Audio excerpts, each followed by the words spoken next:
Én nem húznám a szót, különösképpen. Péter mondana néhány szót egy teljesen új kezdeményezésünkről, bocsánat, kettőről, útközben őt egyel.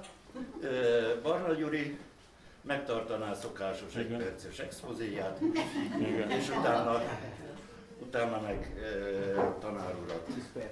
10 percben, szokásos 10 percben. Köszönöm szépen, Petikém, téged a szó. Nagyon örülök, hogy megint találkoztatok veletek, hogy mondjam így.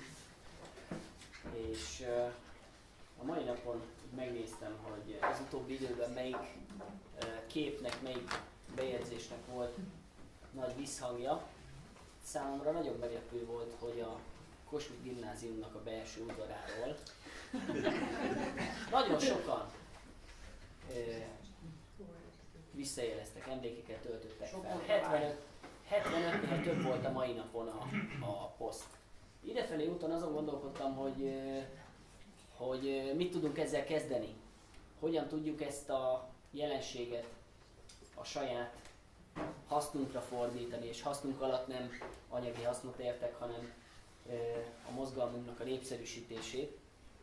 És azt látom, vagy azt gondoltam ki, hogy azt kellene csinálnunk, hogy megkeresni volt iskolánknak a igazgatóit, és megkérdezni, hogy a könyvtárban nem létezik-e, vagy nincs-e valahol ilyen életkép, régi életkép. Azt hiszem, hogy mindannyian nem egy iskolába jártunk, mert én jártam például 2-be is, középiskolába, és én fel fogom tenni holnap ezt a kérdést a csoportban, hogy kivállalná ezt, hogy a saját volt iskolajának a jelenlegi igazgatóját e-mailben megkeresi, és leírja neki, hogy mi kik vagyunk, esetleg egy formalevelet is összehozok, amit el lehet küldeni. Itt régi diáknak biztos, hogy szívesebben kiadnának egy-két ilyen képet, mint hogyha én megyek oda a csoport alapítójaként. És próbáljuk meg ezeket a képeket nem egyszerre feltölteni, hanem így egy kis idő kihagyással. Nézzük meg azt, hogy be tudjuk-e hozni a fiatalokat, a tőlem fiatalabbakat, vagy a velem egykorúakat, be tudjuk-e hozni a csoportba, hiszen ez lehet egy komoly célja a csoportnak, hogy minél többen lássuk a 20 éveseket is ebben a csoportban. Ez lenne az egyik gondolatom. A másik gondolat pedig arról szól, hogy van egy fiatalember a csoportunkban, aki idejét nem kímélve bedigitalizálta az édesapjának a fotóit, és közszemlére tette. Én azt hiszem, hogy itt a csoport tagjai közül nincs olyan, akinek ne lett volna hozzáfűzni valója ezekhez a képekhez, és Sanyi bátyámmal egy este Facebookon azon tűnődtünk, hogy hogyan lehetne díjazni ezt a dolgot, és úgy döntöttünk, hogy alapítunk egy vándordíjat. Ez a vándordíj, ez minden hónapban, minden találkozásunk alkalmával kiosztásra kerül. Ennek lesz 2 haszna, mert az is eljön, aki a hónapban megválasztott, meg aki az előző hónapban, hiszen a kupát vissza kell hozni. Tehát már ketten már legalább leszünk minden hónapban. És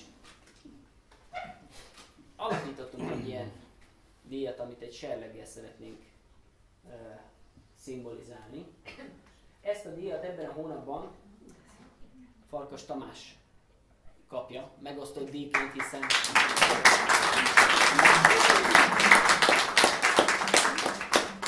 én ezzel szeretném megköszönni, hogy közszemlére bocsájtottad. Köszönjük szépen!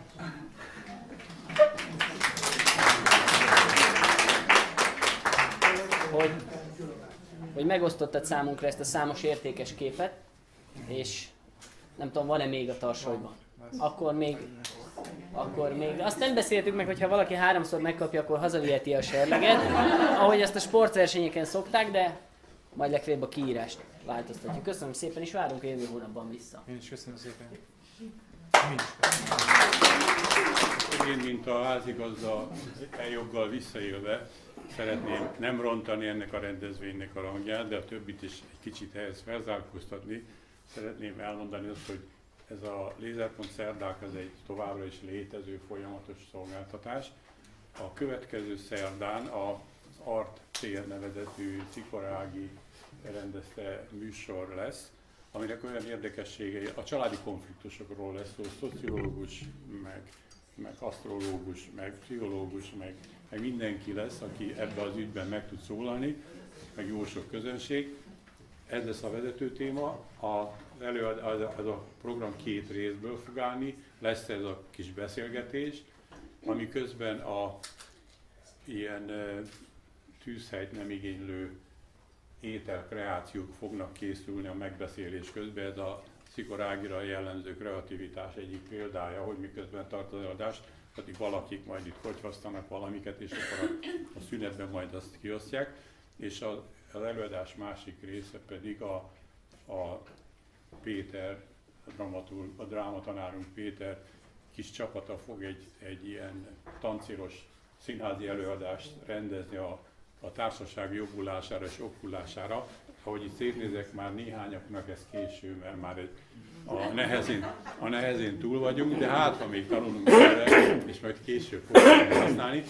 Ez az egyik, ami a jövő szerdára vonatkozik. Az azt követő héten szerdán a zenedoboz aktuális előadása lesz. Oda én innék még többet, mint akik eddig járnak. Érdekes, szórakoztató és más program, mint az eddigiek. Ezen kívül még mindenfélesen bejelenteném azt is, hogy még 3 hónapig, tehát 2,5 hónapig fog létezni a Lézerpont szerdák első évfolyamának első félévi programja. A nagy érdeklődésre volt tekintettel a Dobrosi Pista bátyám programját is meghosszabbítjuk, majd nem sokára ki fog derülni, hogy mely 3 téma lesz az, ami még az első fél évben sorra kerül.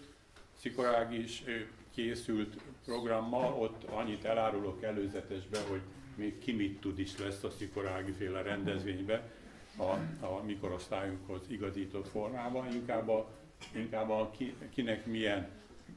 kinek milyen dicső múltja van, valahogy inkább ezt így egy kicsit átformálva, ezt a ki mit tud kifejezést, és a zenedoboz is természetesen akkor szabódni. Lényegében, hogy megkönnyítsem majd a dolgok megérzését, június végéig minden szerdán lehet ide jönni, mert akkor történik valami. Én ennyit szeretem volna csak összesen elmondani, és akkor most már tényleg az érdemi dolog, akkor Dobrocsi kezd el István. Köszönöm szépen. Csokkolom, jó estét kívánok! Szervusztok! Én most értem Gyurit, most esett le a tantusz, mert lefelé évet azt mondja, hogy a családi élettel, erkölccsel kapcsolatban jó lenne valami előadást tartani. És hát nyilván ilyenkor a nyilvános házak egykori története jut eszébe az embernek. Mármint személyesen nem, mert én nem találkoztam már vele, de azért a régiektől elég sok információt sikerült gyűjteni ezzel kapcsolatban. Meg hát vannak azért olyan történészek, akik ennek a témakörnek a feltárásával foglalkoznak. Na most nem csak a nyilvános házakról, hanem gondolom az erkölcsbe beletartozik az is, hogy akkor mi járt a pipázásért, a dohányzásért, makórágásért, a boszorkány tünetek tapasztalásáért, magára hagyott gyermekért. Tehát mitől sok minden olyan dolog van, amit az 1700-as évektől az úgynevezett Liber Negribe, a fekete könyvbe vezette a város. És amikor még a levéltárban aktív ember voltam, hogyha fontosabb, érdekesebb vendégek jöttek, akik leültek és aztán nézelődtek is az anyag között, ezt mindig megmutattuk, és ma is bennem él az, hogy Gönc Árpád, amikor látogatást tett a múzeumba, akkor megmutattuk neki ezt a fekete könyvet, ahol szépen le van írva, hogy káromkodásért, akkor ló elkötésért, asszonyverésért, vagy fordítva.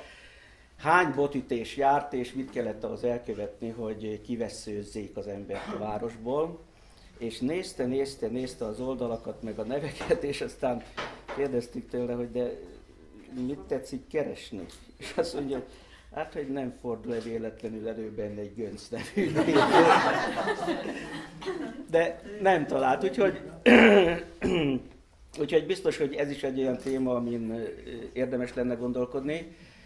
De van egy olyan téma is, ami Miskolc területi gyarapodását mutathatná be, vagy lehetne arról beszélni a térképeink tükrében. 1759-ben jelent meg az első térkép, és nyilván engem is érnek mindig újabb és újabb impulzusok. Valaki megkérdezte tőlem, hogy mondd már a kórház melletti utca, ami annak előtte Rosenberg házaspár utca volt, azt megelőzően meg Farkas Jenő utca volt. Ki volt ez a Farkas Jenő, hogy a kutya se nyúlt hozzá, amikor 89 és 92 között az utcanév átalakítások történtek.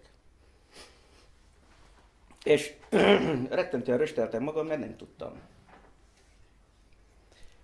Aztán valami olvasmány kapcsán belefutott, hogy Miskolcon orvos kongresszus volt 1905-ben, és az orvos kongresszus résztvevői fölmentek az avasi temetőbe, és megkoszorúzták a fiatalon elhunyt kórházi főorvos, Losonczy Farkas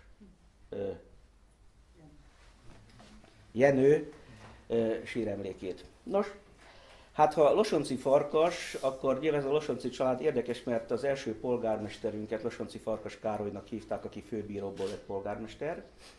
És ugye milyen érdekes az élet, hogy a Népkerttől délre, nyugatra eső, tehát Helyő Csaba felé eső első utca, az Losonczy Farkas Károly utca volt, ez most a Budai József utca. Utána volt egy nagy-nagy üres plac, aztán kezdődött 1900-tól a kórház, és a kórháznak a Népkert felé eső utcáját pedig a testvéréről nevezték el. Úgyhogy annyit el lehet mondani, hogy igen, a Farkas Jenő az orvos volt, amit lehetett tudni, mert a kórház környékére nyilvánvaló, hogy orvosnak kellett, hogy kerüljön, de hogy fiatalon elhunyt, és eszébe nem jutott senkinek, hogy megkérdőjelezze, hogy mondjuk ő ki volt, meg miért kapta, vagy lett névadó, nem derült ki, de megnéztem aztán a temető könyvét, az avasi református temetőnek, nincsen már meg a síremléke. Úgyhogy így marad egy emlék, meg egy beépült terület a két Losonczy utca között, amit agrártelepnek hívtak, és így vált ismerté. És ha most nézzük a Lévai József utca házait, meg azt a részt, a Népkert és a kórház közötti területet, hát akkor oda nem agrár emberek építkezhettek, tehát egészen más mutat az utcakép. És ennek a magyarázata pedig az, hogy ugye a város a saját maga tisztviselőinek szeretett volna ott telkeket osztani, és ezért az egri agrárbankot kérte meg, hogy mérje fel a területet, mérje ki és értékesítse, mert így jogilag ugye nem volt támadható az egész, hogy a miskolci elit vásárolja meg a telkeket, és így indul el az építkezés a 20-as, 30-as években, és hát így épül össze majd a Népkert és a kórház. Na de hát nem erről, hanem ez arról jutott eszembe, hogy igen, tehát a térképek is sokat mondanak. Meg valószínű, hogy sokat mondhatnak számunkra a mulandóság emlékei. Tehát esetleg beszélhetnénk egyszer arról is, hogy Miskolc temetőibe kik azok, akiknek a síremlékét vagy sírhelyét sikerült levédetni. Létezik most is egy ilyen bizottság még, de én úgy tudom, hogy formális ez a bizottság, mert az utóbbi 2 évben nem nagyon szóltak hozzá, tehát hogyha valaki csinálja, akkor szorgalomból csinálja és rögzíti azt, hogy mik azok vagy melyek azok a sírok, amiknek a megóváshoz fontos lenne. Ilyen többek között Bárczai Miklós sírja is a Helyő Csabai temetőben, 48-as honvéd százados volt, véletlenül előkerül majd itt az egyik újságból. Na de hát a sajtóra térve, én azt hiszem, hogy a sajtó az mindig hálás téma. Talán a leghálásabb, mert lehet szidni, lehet dicsérni, lehet védeni, szóval mindent lehet vele csinálni, meg lehet közelíteni politikai oldalról, társadalmi oldalról, a kultúra oldaláról, a reklám oldaláról, tehát minden oldalról lehet támadni és értelmezni. Egy dolgot kell csak tudomásul venni, ez pedig a 11. oldalon jelenik meg, illetőleg a 17. oldalon, 8, 16, 15. oldalon, az éjszakra gondoltam most, ez pedig a gyászjelentések oldala. Tehát ez az, amit egy idő után már figyelembe kísér az ember, és ez az az oldal, amit nem lehet kritizálni, ami ellen nem lehet fellebbezni. Az összes többi az megkérdőjelezhető. A miskolci sajtó az ugye 170 éves. Ez azt jelenti, hogy már ott van a 19. században, áthúzza a 20. századot, és itt él velünk napjainkban is, és én úgy látom, hogy a 20. századnak volt 3 olyan korszaka, 3 olyan technikai újdonsága, találmánya, ami nagyon-nagyon sokat változtatott a napi sajtó, a heti sajtó, egyáltalán a sajtótermékeknek az arculatán, a tartalmán. És ez mindig megjelent úgy, hogy féltjük a sajtót. 1930-as évek az, amikor megjelenik a rádió. 34-ben avatják föl a miskolci relét, az erősítő állomást, és még ebben az évben a Zenepalotából van egy országos közvetítés. És azt mondja, de kérem, hogyha itt a rádió, akkor a lapoknak miért van szüksége pesti tudósítókra? Tehát nem kell pesti tudósító. Nyilvánvaló, hogy akkor nem fogunk már országos hírekkel, vagy nem fog foglalkozni országos hírekkel a sajtó, hanem lokális helyi kérdésekkel, tehát beszűkül. Hát nem lett igaz. Aztán eltelik 30 év, 59-ben a Zavason kinyitja kapuit a televízió, a miskolci televízió, megjelenik egy új fórum, és hát, hogyha a televízió behozza a színházat, behozza a filmet, mindent behoz, mindenfajta beszélgetést, akkor mi értelme a sajtónak?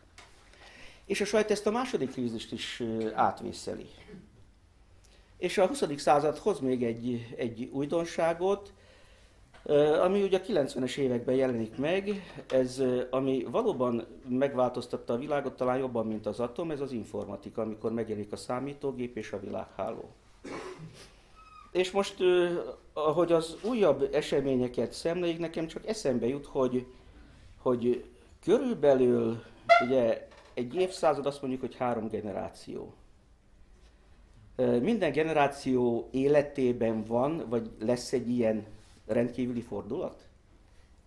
Hisz a 2020-as években telik majd le a következő 30 éves etáp, és az mit fog hozni a technikába, az informatikába, hogy változtat majd a sajtó arculatán, szerkezetén, tartalmán.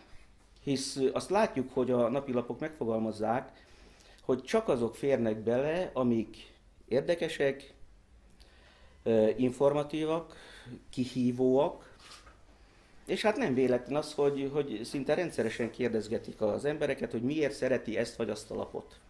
Mi a véleménye a lap különböző rovatairól. És lehetőleg úgy válogatják össze, hogy minden rovatnak legyen támogatója, kedvence, olyan is van, akit kimondottan az apró hirdetések érdekelnek. Tehát ezzel a sajtó mint egy önreklámot is gerjeszt magának, bizonyítandó, hogy ez is egy fontos szelete a hagyományos szerkezetű sajtónak. Egy biztos, hogy itt én csak gondolom, lehet, hogy nem jól. Hogy a rendszerváltozás óta ugye eltelt nem kevés idő, tehát akik akkor gyermekként, néhány éves gyermekként élték meg a rendszerváltást, vagy már beleszülettek, azok alapszinten ott vannak 25-30 év között. Tehát számukra már ez a világ a természetes, mint ahogy a most születő gyermek már együtt nő fel a számítógépes játékokkal, az internettel, és onnan nézi a filmet, sajnálom nem tud olvasni. Na most a mai generáció 20 túl honnan szerzi az információit, mert azt látjuk, hogy a hagyományos értelembe vett sajtó, a nyomtatott sajtó, az most is elkel, és nagy példányszámmal jelenik meg. Borsod megyében is legfeljebb az ipari lapok, az üzemi lapok pontosabban, az üzemi lapok tűntek el. És rácsodálkozok most arra, amit Árpi bácsi hozott, széna és acél. És nyilván, akik itt vannak, sokan sokféle üzemi lapra tudnának visszaemlékezni, hisz a Bájévnek is volt lapja, bányászoknak is volt lapja, sok minden lap volt. És ezekbe is, ha most nézünk bele ezekbe az újságokba, rácsodálkozunk, hogy mennyi információ van. Ez az információ létezik-e a számítógép számára, vagy csak akkor, hogyha valaki egyszerűen föltölti anyaggal. Na most a mai generáció számára, a 30 évesek számára az a természetes, amit most tapasztal.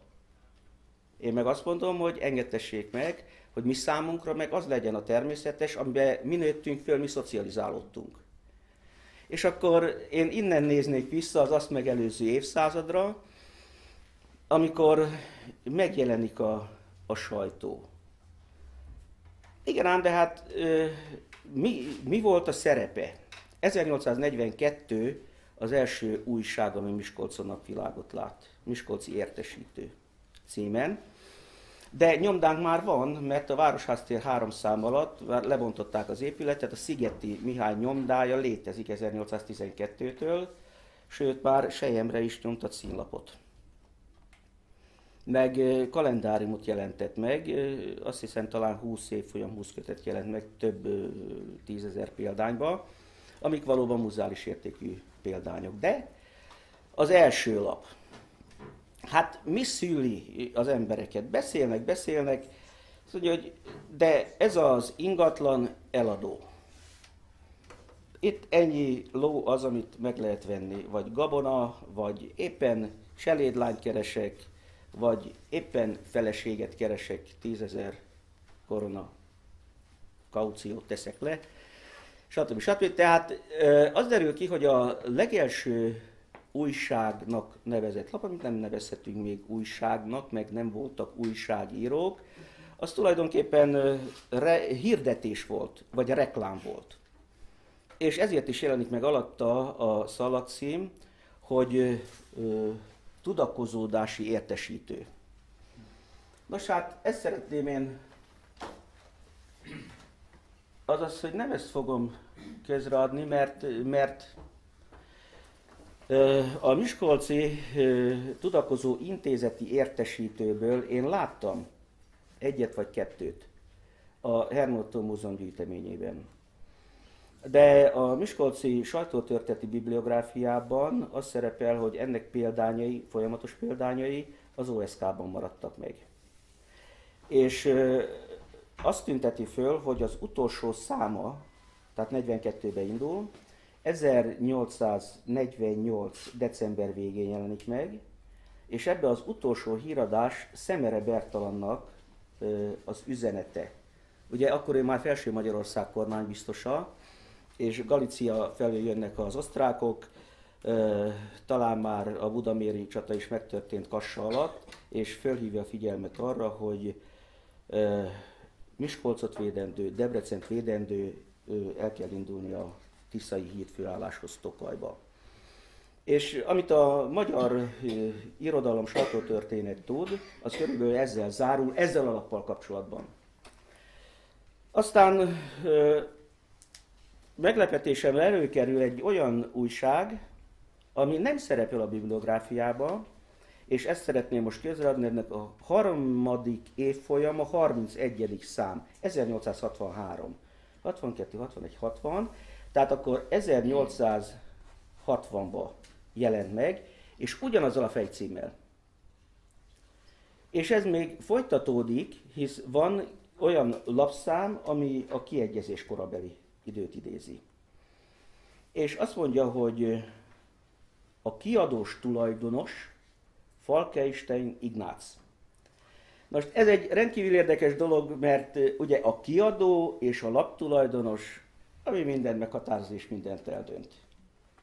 Én fizetem, én mondom meg, hogy mi jelenhet meg az újságban. Ugye ez napjainkig érvényes. Ez napjainkig érvényes, és valószínű, hogy amíg írott sajtó létezik, ez nem is nagyon tud, vagy nem fog megváltozni. És majd később látni fogjuk, hogy országgyűlési képviselők finanszíroznak egy-egy lapot, vagy nyomda finanszíroz, vagy nyomdatársulás finanszíroz egy lapot, bankok állnak a hátok mögött. Tehát azért ez már mégiscsak az az időszak, amikor az első politikai lap megjelenik Miskolcon. De ez még nem nevezhető, tehát ez a sajtótörténeti előzmény a miskolci értesítő, és nem is tudom, hogy miért valamit talán, igen, azt írja, hogy ilyen típusú hírek jelennek meg, egy ajánló külsejű, művelt fiatal egyén, kinek mintegy 10 000 osztrák értékű forintot érő birtoka van, nőül keres minden vallás tekintet nélkül egy jó háztóli leányt vagy fiatal özvegyet. Felhívatik tehát az egész illedelemmel a férjhez menni óhajtó tisztelt női közönség, hogy ajánlataikat a tudakozó intézetbe küldeni szíveskedjenek, hol a legnagyobb titoktartás ígértetik. Birtok volt, asszony kellett, nyilván beadta a papa a lányának az aratait, és ugye titoktartás ígértetik, tehát itt azért személyiségi jogvédelem volt akkor is. De ezek azért már más típusúak, és nagyon sokszor a történésznek is segítenek. Szóval Miskolcon a Kishunyad utcán egy jókarbani kőház, mely 4 szoba, 2 konyha, éléskamras pincéből áll, tágas udvarral minden órán eladó. Nos hát ez a Kishunyad, ez megint Kishunyad volt. De lehet, hogy erről beszéltünk, mert ennek az értelmét az adta meg, hogy a mai Hunyadi utca, az meg Nagyhunyad volt. És amikor megváltozott a Szabólajos utcáról Kishunyadra, akkor azt mondja, ki volt az a hülye, aki ezt kitalálta. Nem volt csak, volt ugye a Kun Józsefet nem lehetett visszaállítani, mert volt nagyon-nagyon sok Kun József, Barabási Kun, Kókai Kun, 2 nagy család, és hát most melyik? Vagy gondolj arra, amire akarsz? És akkor így lett belőle Kishunyad, de hát a Hunyadit meg nem lehetett megváltoztatni, mert az mégiscsak furcsa dolog lett volna. Hát ugye annak idején ő csak bírta a Diósgyőri várat is. Miskolcon a Kisújváros utcán 2685 szám alatti kőház, amely 1 bolt 2 szoba s magánudvarból áll, majd külön ismét 2 szoba s fatárolóból áll, minden órán szabad kézből eladó. Kisújváros utca. Szentpáli, Belőjan és Szentpáli. Miskolcon a Major utcában egy ház, amely 8 szoba, konyha, éléskabla, zöldséges pince, fatároló és 16 darab marhára való istálóból áll. Hát a Major utca az létezik, ez egy meglehetősen komoly birtokot és komoly anyagi hátteret tételez föl, úgyhogy ehhez képest már csak úgy tudomásul veszik, hogy ugye a filoxéra még odébb van időben főleg, hogy 100 hordó bor 1862-es nagyon jó évjáratú vasabroncsos hordóban szabad kézből eladó. Lehet, hogy megmaradt, szeretettel közreadom, és akkor azt mondanám, hogy 1861-ben, amikor ezt az új tudakozó értesítőt elindították, elnézést kérek,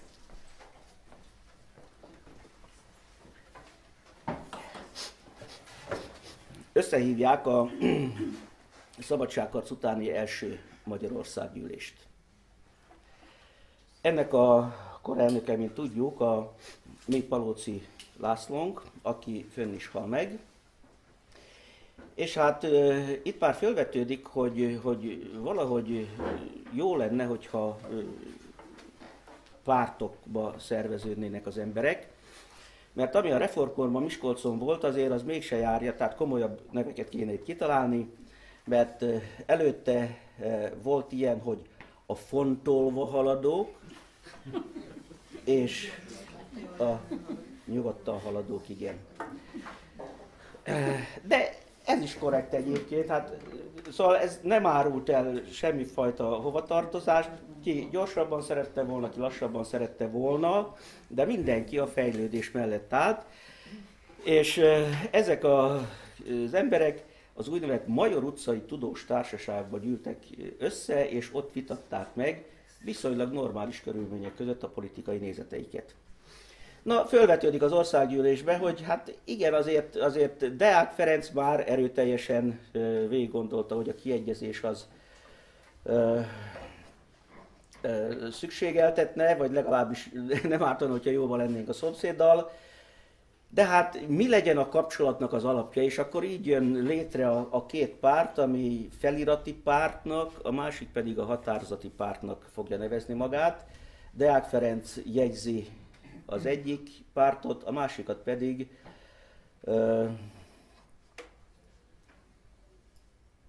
Teleki László, aki öngyilkos lesz, és tőle veszi át aztán a párt vezetését és irányítását Tisza Kálmán. És ez az a pont, amikor ugye az elhatározás megszületik, és a 65-68-as országgyűlés, ami közben már ott van a kiegyezés is, megszüli a képpártrendszert Magyarországon, és úgy, hogy ez a két párt azért uralja részben az első világháborúig, részben az első világháború utáni időszakig a sajtót. A felirati pártnak a vezetője ugye Deák Ferenc lesz, és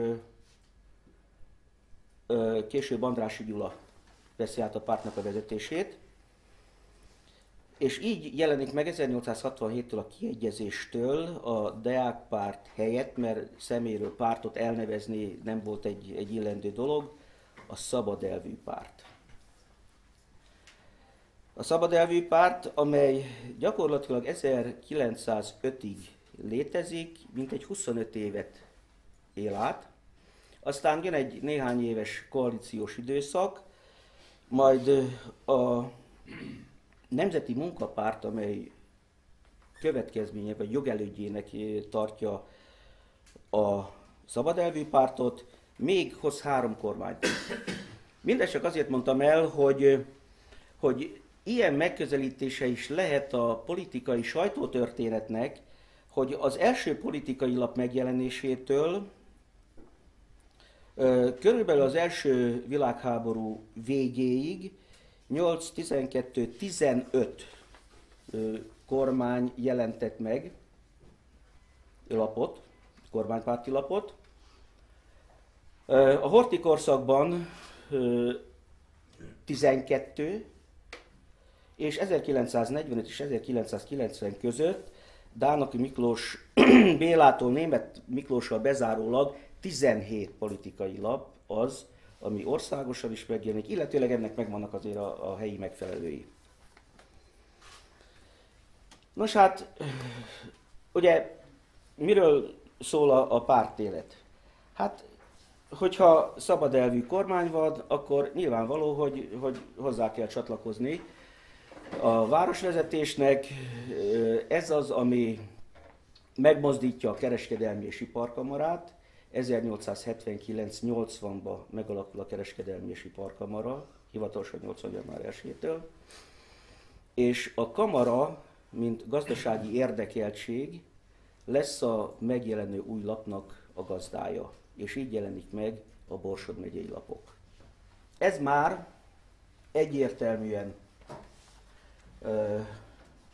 társadalmi érdekeket is hordozó politikai sajtótermék. Na de van egy előzménye, ami Miskolc esetében akár történetiségét tekintve is egy nagyon-nagyon szép dolog. Borsod, miskolci értesítő. Vagy szokták úgy is, hogy Borsod kötőjellel miskolci értesítő. amely a kiegyezés évétől tart 1905-ig. 1881-ben megjelenik a Borsod megyei lapok, és magába szívja. Tehát az, hogy egyik lap a másikat magába szívja. Remélem senki nem haragszik megért, hogyha azt mondom, körülbelül az, mint hogy az Észak-Magyarország megette 2003-ban a Déli Hírlapot. Tehát itt is valami hasonló történik, hogy a Miskolci Értesítőt felszívja a Borsod megyei lapok, a Borsod megyei lapokat pedig 1901-ben a Miskolci Napló szívja föl, és ez azért érdekes, mert a Miskolci Napló az megjelenik 1935-ig. Tehát ez a dátum, ez már azt jelenti, hogy bőven-bőven a Horthy korszakban vagyunk, sőt, mi több, már túl vagyunk a bethleni konszolidáció időszakán is. Sőt, Gömbös Gyula. És ez jelenti a lapnak a végét. Tehát saját maga fejezi be a pályafutását, mert Gömbössel nem tud közös nevezőre jutni a kiadó. Most érdekes, hogy annak idején, amikor fölvetődött a Déli Hírlap után egy új miskolci lapnak a megjelentetése, akkor részese voltam én is annak a beszélgetésnek, ami azt mondta, hogy hát jó lenne a Miskolci Naplót fölvállalni, mint jó utódot, hisz ebben tulajdonképpen volt kis baloldaliság is, liberális mentalitás is, volt egy kis kormánypárti simulás is, hogyha úgy kellett, hisz Bethlent, mint a keresztény konzervativizmus megtestesítőjét nagyon-nagyon kitartottak mellett, és ameddig lehetett Gömbös mellett is. Tehát a lap az idomuló, alkalmazkodó képes volt, és jó lap volt ráadásul. Na és így lett belőle egy rövidített változat, hogy ne legyen összetéveszthető a minap. És ez futott, ugye most már a 9. évfolyam jelenik meg, úgy tudom, és úgy, hogy 7, tehát 7, és nem, megjelenik úgy, hogy 9, és zárójelben 7.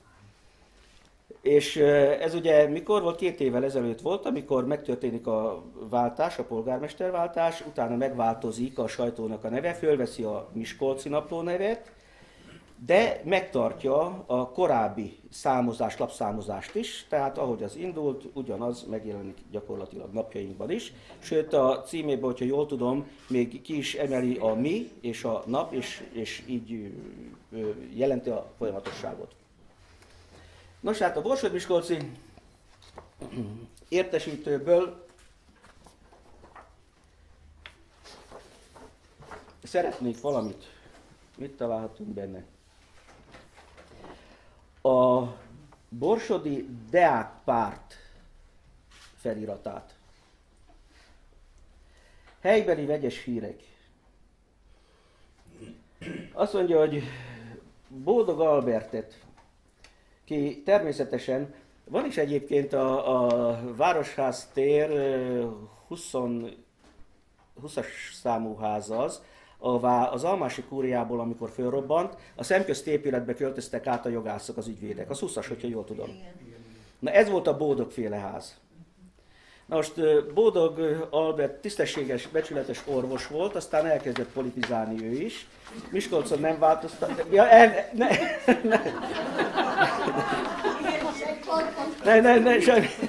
semmi mögöttes gondolat nem volt benne. Miskolcon nem választották, meg valahol az Alföldön megválasztották, de visszajött Miskolcra, és mint 48-as honvédtiszt, szintén az avasi temetőben van eltemetve, meg is van a síremléke. Majd fogunk vele később találkozni, mert ő is lapkiadó lett. És ez az ellenpólust fogja mutatni, hogy a szabadelvű párt, a kormánypárti lap mellett azért ott van az ellenzéknek is a sajtóorgánuma, a Miskolc, a Borsod-Miskolci közlemények, a Szabadság, az Ellenzék és az Esti Lap.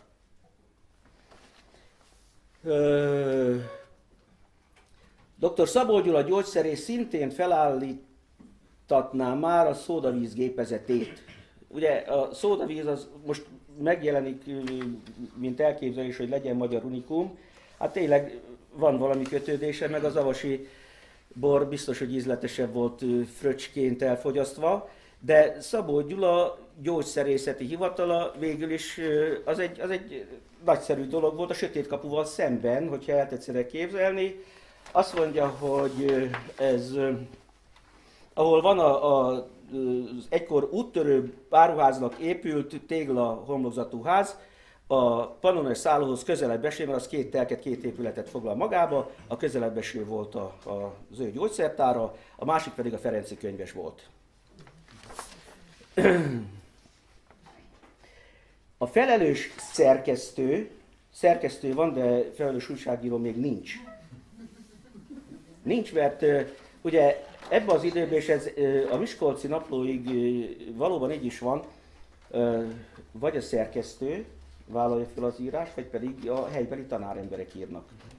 De nagyon-nagyon jó írások vannak, részben akár csillagászati, de főleg történeti vagy megemlékezésekkel kapcsolatos írások jelentek meg.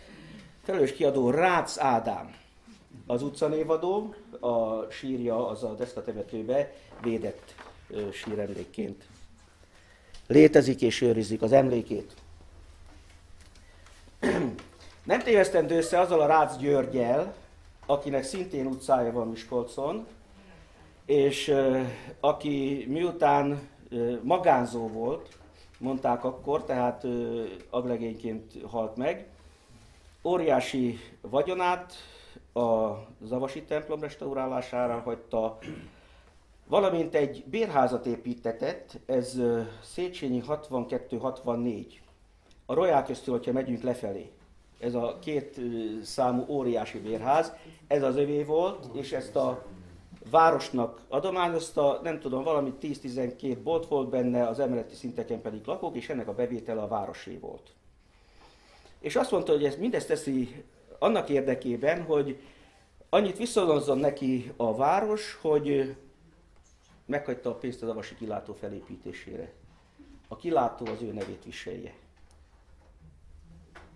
Hát ez nem jött be, de a gond az, hogy a rokonság, az meg agyalágyultnak minősítette szerencsétlen bácsit, és hosszú-hosszú éveken folyt a per. Na de, ugye ha belegondolunk, ez esélytelen volt, mert az egyház ellen, meg a város ellen perlekedni hozzátartozóknak, akik nem örökösök, szóval nehéz volt. Így aztán Rácz György megmaradt úgy az emlékezetbe, mint én egyetlen képet ismerek róla, Soltész Nagy Kálmánnal ül egy padon.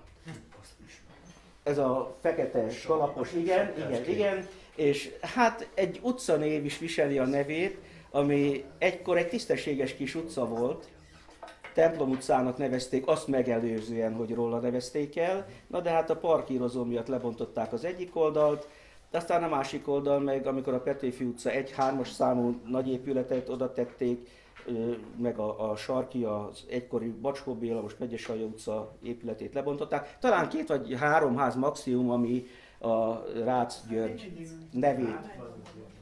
Van? Nem tudom. Így nézett ki. 1869-ben arról értesülünk, hogy szeszgyárat kell létesíteni Miskolcon.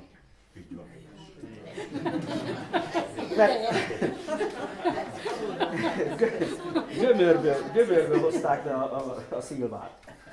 Na most ebből érdekes módon nem lett szeszgyár, de 1917-ben a város létrehozza a saját alapítású szeszgyárát. Ez ma a Miskolci likőrgyár.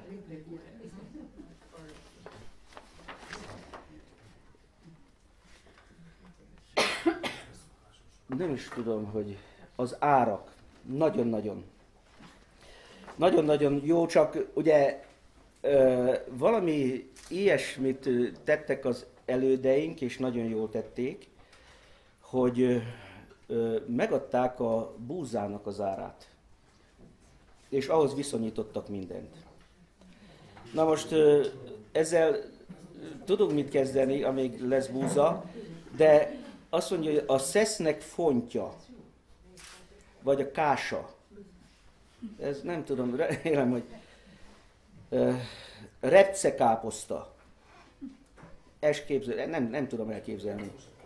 Új kukorica, zab, árpa, kétszeres rozs. Hát a rozs, mivel ugye nem nagyon használják már a szalmáját háztető készítéshez, nem hiszem, hogy túl sok van. Vagy hogyha valahol folyik a termesztés, akkor én azt hiszem, hogy ez mondjuk részben kenyérgyártás, részben pedig szesz fogyasztáshoz használtatik. Miskolc történetében nagyon sokszor találkozunk a Clear családnévvel. Alapvetően egy építész dinasztiáról van szó, Diósgyőrben templomépítők voltak, Miskolcon a Papszeri Múzeum épületnek egy emelet ráépítését csinálnak akkor a régi koronaszállónak. Tehát nem a mostani romosnak, hanem az azt megelőző, ami még uradalmi épület volt, ott is építkezik. Ő Mincenten lakott, és a sarki épületbe, ami az Újc Béla és a Szemere sarkon van, a Fehérholló gyógyszer, Fehérholló azt hiszem az a gyógyszer, na az volt az ő háza. Ott lakott, és terebélyes, tisztességes nagy családja volt, azt hiszem volt 7 vagy 8 gyermeke, gondolom, hogy amikor egy nagyobb munkáról hazatért, és nem volt nagyon-nagyon fáradt, akkor... Egyből kettőt. A Mincenti anyakönyvben megtalálható egyébként a családnak a neve meg a története, de a temetőben már nyoma sincs egyébként a családnak. Úgy is megjelenik, mint a Magyar Kölcsönös Biztosító Bank ügyvivője, ez valamelyik ága lehet, de úgy is megjelenik, mint építész és sírköves. És a sírkő raktár ennek a mai gyógyszertárnak az udvarán volt található. A többit tessenek megnézni. Deutsch-Fülöp táncmester a Vereshíd utca 2512 száma alatt már táncot tanít. Az óvoda helységében a jelen divatozó táncokban alapos oktatást adand mindenkinek. Liechtenstein és Fűrész nagyvállalkozás tulajdonképpen ez Miskolc kereskedelem történetének egy színes lapja és oldala.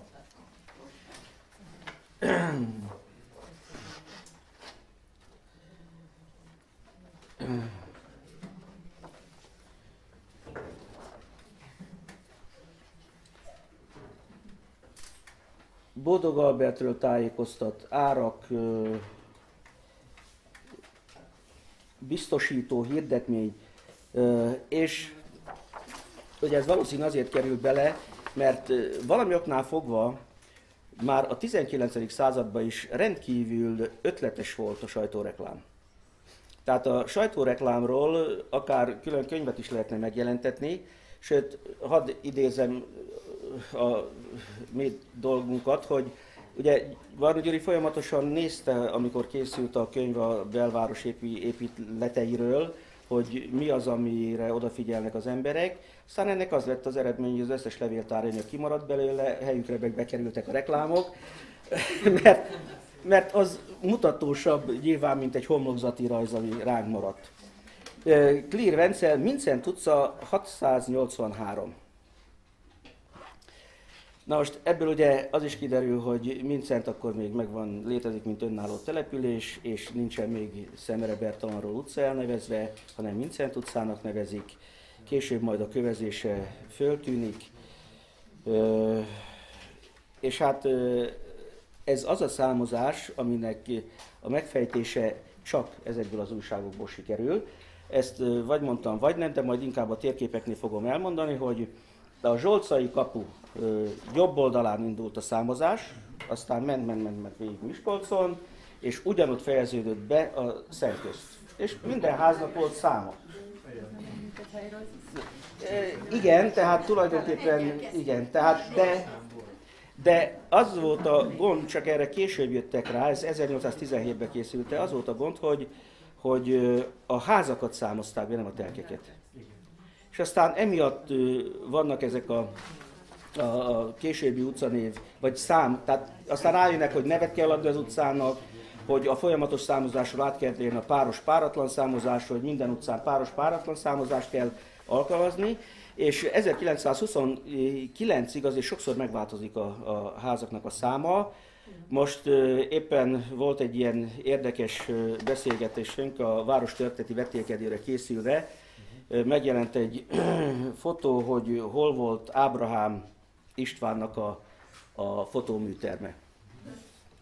És ott van a kép, hogy Széchenyi utca 27, vagy 29. Hát saját verzióján az akkor volt. Tessék, Jél. Igen. Losonci Farkas Károly még itt főbíró.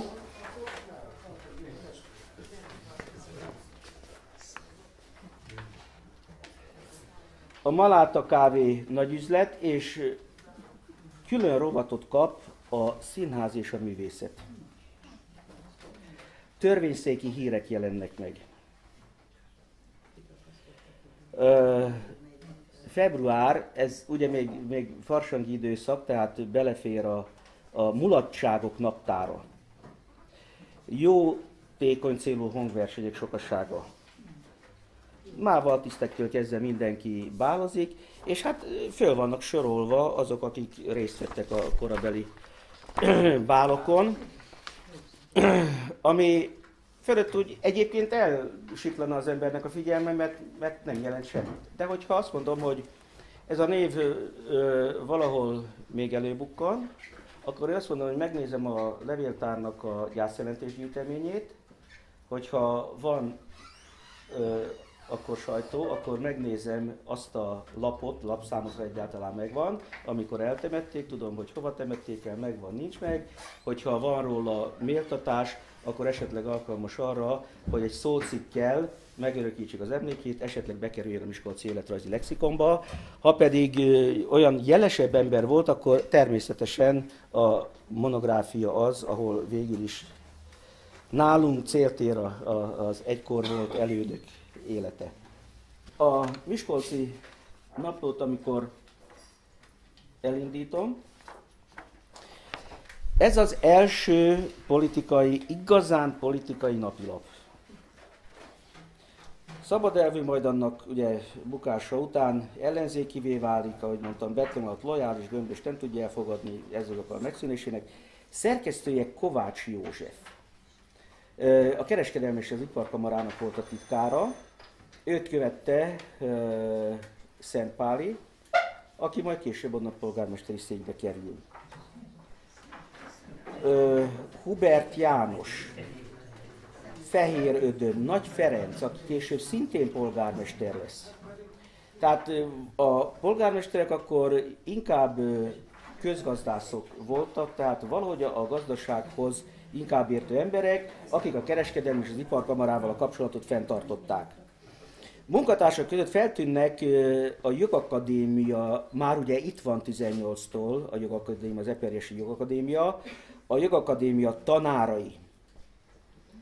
Miskolci Simon János, nagyon érdekes név, Jókai ír róla, hogy ő visszavezeti a saját történetét a Miskolcot alapító nemzetséghez. Ez egy nagyon szép legenda, de hogyha valaki mondjuk a Miskolci Simon Jánosnak az élettörténetét nem ismeri, akkor hajlandó elhinni Jókainak, mert olyan hitelesen írja le ezt a történetet. Hát az ő édesanyjának van meg a sírköve az Avasi temetőben, ő levéltáros volt egyébként, tehát ilyen értelemben szívemhez közel álló. 1880-ban született, aztán elment Miskolcról a Nógrád megyei levéltárba, már ne tette volna, mert 14-ben behívták katonának, és az első áldozatok között olvassuk az ő nevét. De ennek a naplónak dolgozott Leszik Andor bácsi, aki 1880-1963 között élt, vagy Soltész János. Az érdekesség az, és főleg egy-egy politikai ciklusváltást úgy lehet érzékelni, hogy a képviselőháznak külön rovata van.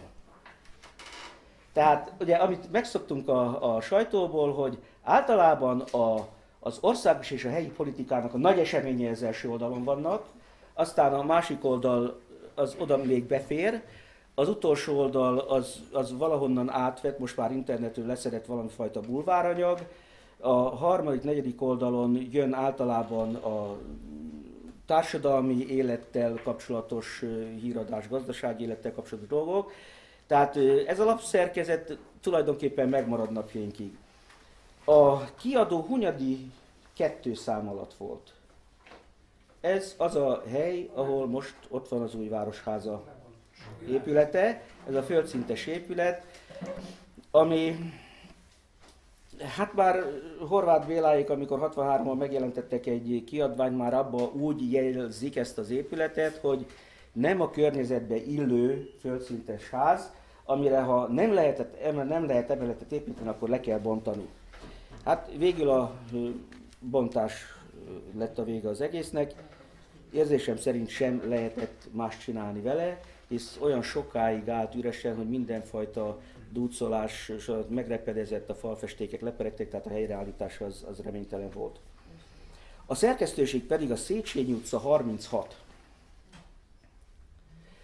Na most ez vissza fog térni a 36, most ugye mennyinél ér véget? 38 a nagy az Adonis? Most föl kéne. A 40-42-t bontották el a sor. Igen, tehát akkor a 38-al ér véget, 36, ez az, ahol Sassi Csaba lakása volt. Ő a miskolci 28-as ember, zseniális író, újságíró, aztán Miskolcról kényszerül elmenni. 1876. Az első évfolyam. Nincsen első szám, legalábbis én nem tudok róla, szerintem Gyuri sem, mert akkor nyilván azt hoztuk volna ide, de azért érdemes megfigyelni, mert ugye az első évfolyam föltünteti, hogy hol van a szerkesztőség és hol van a kiadóhivatal. Azt mondja, a szerkesztőség a Dr. Bódog-féle házba, a kiadóhivatal pedig a Kraudi házba.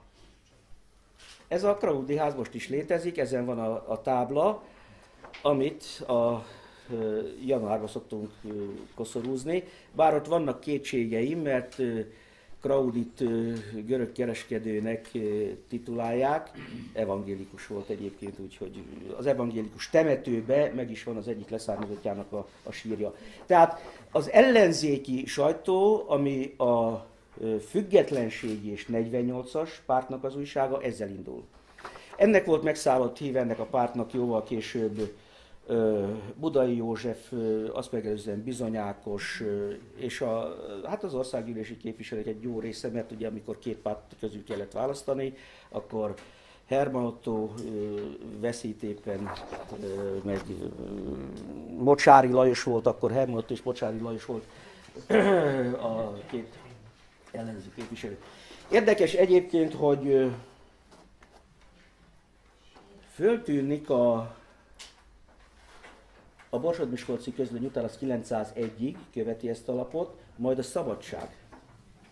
Mi azt gondolhatnánk, hogy valami fajta időben hozzánk közeleső Szabadság elvtárs. Tehát valami, vagy Népszabadság. Nem, semmi köze nincsen hozzá. Szabad...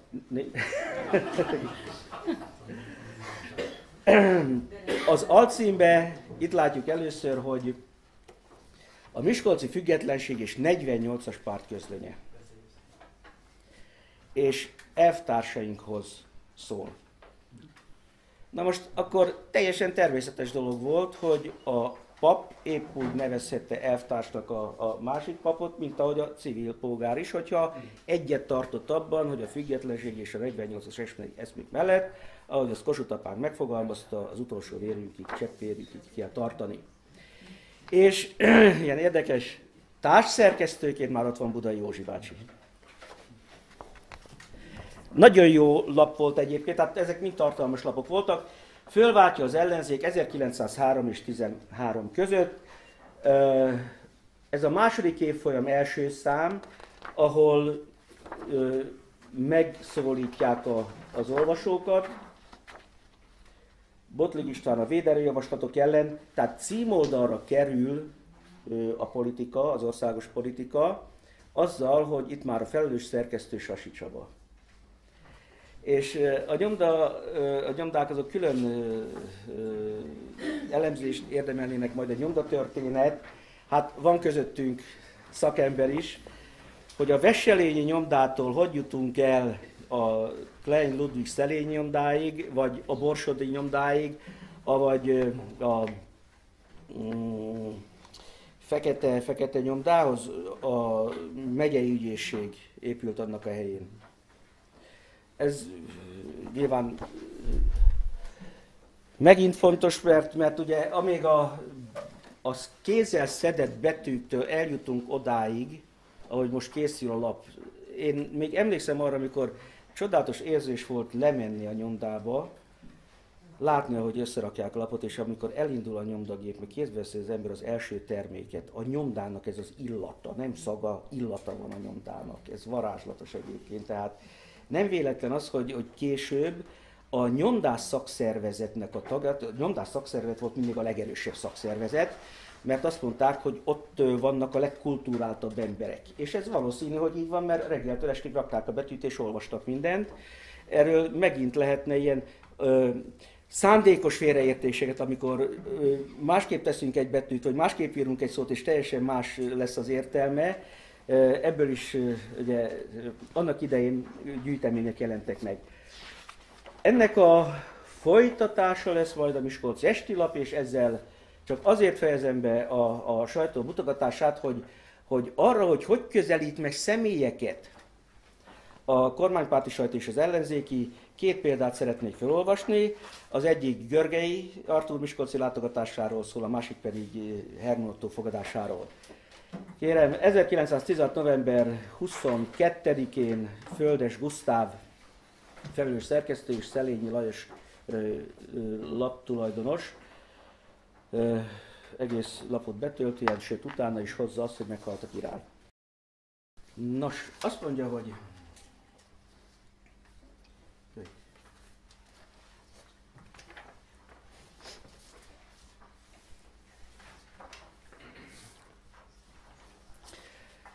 a Szabadság című lapból olvasjuk, 1896. Helyszín a valamelyik szálloda, nem tudom, vagy a Három Rózsa, vagy valószínű az Avas lehetett, mert az Avas szerették, az volt a legjobban, legnagyobb terű és legjobb akusztikájú étterem. Szóval Görgei Artúr Miskolcon. Egy szót sem írnánk erről az úriemberről, ha laptársaink az ő jelenlétét úgy nem tüntetnék fel, mintha őt Miskolc város közönsége ünnepelné. Laptársaink nem elégedtek meg azzal az egyszerű közléssel, hogy Görgei Artúr itt van, hanem személyét előtérbe állítva elmondották, hogy városunk patriciusai keresik az ő társaságát, és gondoskodnak az ő szórakoztatásáról is. Görgei, Gyulai és Lévai nevét együtt, mint valami triumvirátust említik. Sőt, még azt is mondják, hogy Görgeire, erre a kiváló férfiúra városunkban tisztelettel tekint fel a közönség, aztán meg, hogy ez a miskolci vendégszeretet. Hát mi azzal nem törődünk, ha a laptársaink magán érzelmeiket kifejezik, és dicsőítő himnuszokat zengenek ennek a kiváló férfiúnak, de ez ellen, az állítás ellen határozottan tiltakozunk, mintha őt a közönség ünnepelné és rá tisztelettel tekintenének föl. Tehát ez a függetlenségi és 48-as sajtónak a kommentálása Görgei itt létéről, mert ez Görgei járuló volt, mert letette a fegyvert. Na most, mit mond a szabad elvű párt? Impozás módon nyilatkozott meg városunk szabad elvű polgárainak ereje, öntudatos bizalma vasárnap a Seper szállodában, Háromrózsa.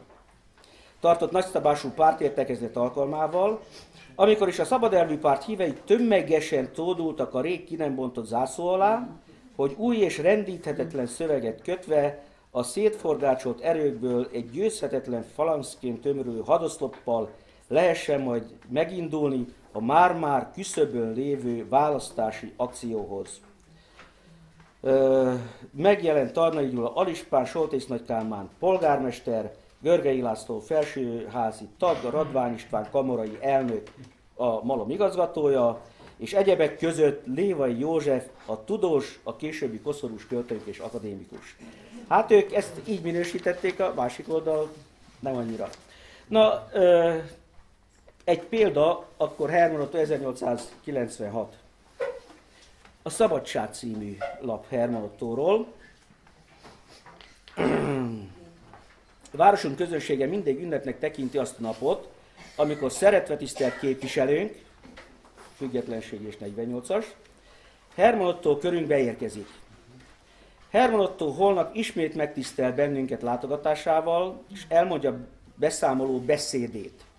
A holnapi nap tehát ismét ünnep lesz, nagyobb ünnep, mint bármikor, mert az ő mostani megjelenése és beszámoló beszéde döntő befolyást fog gyakorolni pártunk álláspontjára, szervezésére, irányt fog jelölni a vármegye egyes kerületeiben teendő akcióira nézve, de nem csak helyi fontossággal bír Herman Ottónak holnapi szereplése, hanem kiterjed az ország egész közvéleményére. Hetek óta várja már az ország az ő beszámolóját, mert tudja, hogy Herman Ottó nagy dolgokat fog ez alkalommal mondani.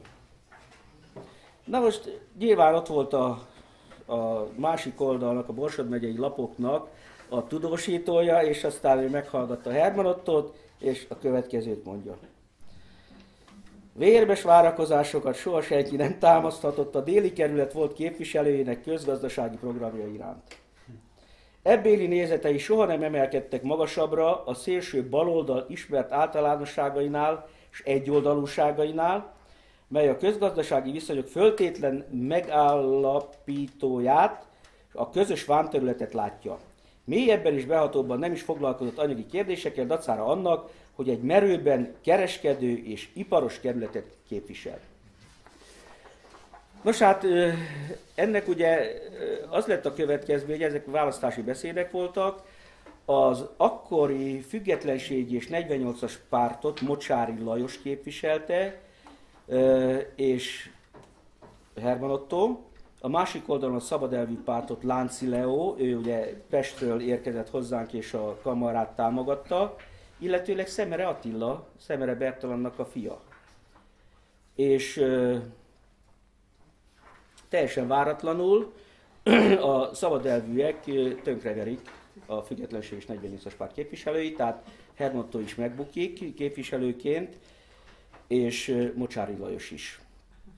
Szemere Attila pedig egy ciklust eltölt, aztán elmegy Miskolcról, bejárja a világot, 1905-ben Budapesten meghal, és halála után 20 évvel visszakerül Miskolcra, és az édesapja fölött az avasi temetőben van eltemetve. Én szeretném megköszönni a türelmet és azt, hogy meghallgattatok, összegezve az egészet. Hadd mondjam el, hogy volt egy zseniális kisgazdapárti sajtótörténész, ő maga is hírlapíró, Thurzó Nagy László. Miskolci Lexikon címen írt egy 27 kötetes összefoglalót. Egyetlen baja van, hogy akkor ő már idős is volt, meg Pesten is élt, meg azt írta le, ami időben sem mindig stimmel, de a lapokra nem hivatkozott. Így aztán az külön fejtörést okoz, hogyha szeretné használni az ember, hogy akkor ez vajon most melyik politikai álláspontot is képviseli? De amikor leírja és megírja a vidéki sajtónak a történetét, akkor csinál egy miskolci statisztikát. Most ugye 1900-tól már él azért az értelmezhető sajtó, és 1900 és 1940 között. Azt mondja, hogy Miskolcon összesen 71 féle lap jelent meg. 71 féle lap. Azt mondja, hogy politikai, napi és heti lap 9, társadalmi és közgazdasági 5, munkásújság 1, hétfői újság 5, vegyes tartalmú lap 2, szépirodalmi 3, tudományos 4, ilyen mint a Miskolci Szemle, a történelmi és régészeti közlemények, amelyek rendkívül komoly, nagyon-nagyon nagyszerű lapok, 6 darab élclap. 6 darab élclap. Hát ilyen például, hogy a Csirip-Csirip, nem tudom, ismerős a név, ahol még a Bató bácsit úgy kifigurázzák szegényt, hogy azóta is foroghat a sírjában.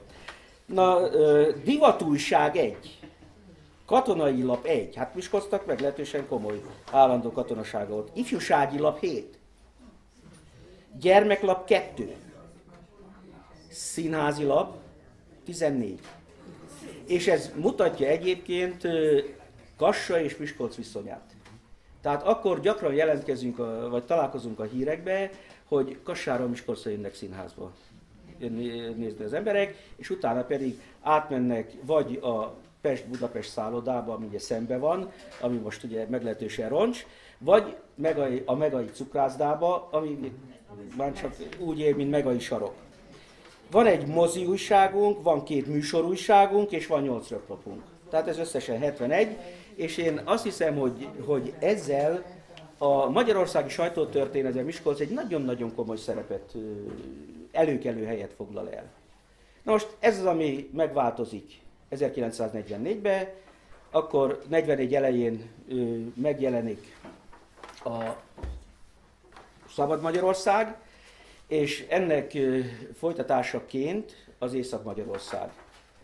Egyetlen dolgon kell majd elgondolkodni, hogy ugye 1944. április 16-án egyetlen lap kivételével, ez a Magyar Élet, ami szélsőségesen jobboldali lap, minden lapnak a megjelenését megtiltja a belügyminiszter, tehát nem jelennek meg lapok.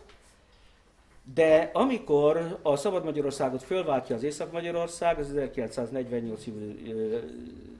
Tehát ugyanaz a dátum, április 16, azt mondtam? Április 16. És akkor ugye több párt nevét képviselve eljut tulajdonképpen a független újságig. De ez már olyan kérdéseket vet föl, amik természetesen azért fontosak számomra, mert a korabeli, tehát a 40-es évekig az újságírókról elég sok mindent tudunk. De hogy mi történt az Észak-Magyarország és a Déli Hírlap újságíróival, nagyon sokszor azt sem tudjuk, hogy hová lett, hová tűnt el, él, meghalt, mi történt vele. Tehát a sajtó mégiscsak a 4. hatalmi ág. Tehát illő lenne azért jobban odafigyelni és megírni, mondom ezt én, a saját bűnömnek tartom, megírni Miskolc sajtó történetét a 20. század második felében. Köszönöm szépen, hogy meghallgattak.